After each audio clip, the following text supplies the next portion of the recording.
I believe that if we are honest with ourselves, that the most fascinating problem in the world is, who am I?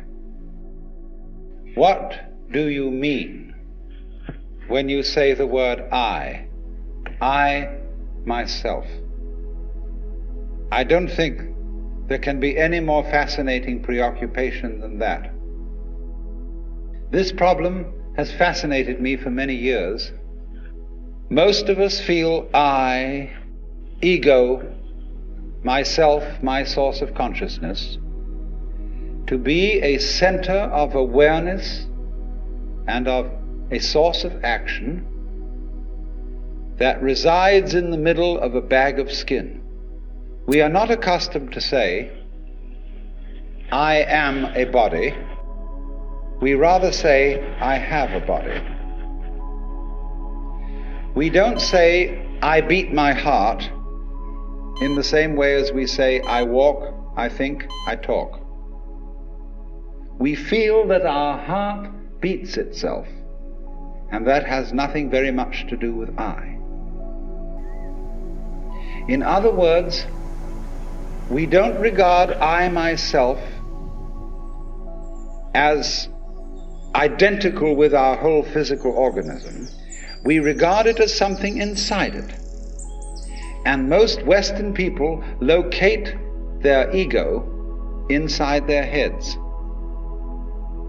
You are somewhere between your eyes and between your ears, and the rest of you dangles from that point of reference, as if within the dome of the skull there was some sort of arrangement.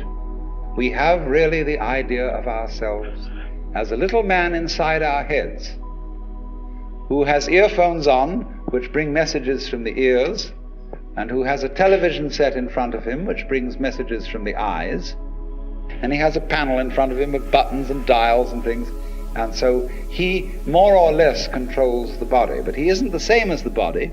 In our whole way of thinking, the idea that we are a soul, a spiritual essence of some kind, imprisoned inside a body, and that we look out upon a world that is foreign to us. In the words of the poet Houseman, I, a stranger and afraid, in a world I never made. And so therefore we speak of confronting reality, facing the facts,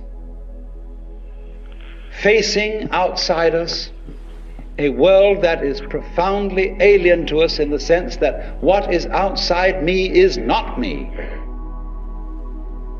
This sets up a fundamental sensation of hostility and estrangement between ourselves and the so-called external world. Now, actually, it is absolutely absurd to say that we came into this world. We didn't. We came out of it. What do you think you are? Supposing this world is a tree. Are you leaves on its branches, or are you a bunch of birds that settled on a dead old tree from somewhere else? Surely, everything that we know about living organisms from the standpoint of the sciences shows us that we grow out of this world. But you see, that is not part of our common sense. Western man has for many centuries been under the influence of two great myths. When I use the word myth, I don't necessarily mean falsehood. To me, the word myth signifies a great idea in terms of which man tries to make sense of the world. Now, the two images which have most profoundly influenced Western man are, number one, the image of the world as an artifact. like a carpenter's table or a jar made by a potter. All things, all events, all people, all mountains, all stars, all flowers, grasshoppers, worms, everything are artifacts. They have been made. When you make something, you put it together, you assemble parts, or you carve an image out of wood or stone, working from the outside to the inside. But when you watch something grow, it works in an entirely different way.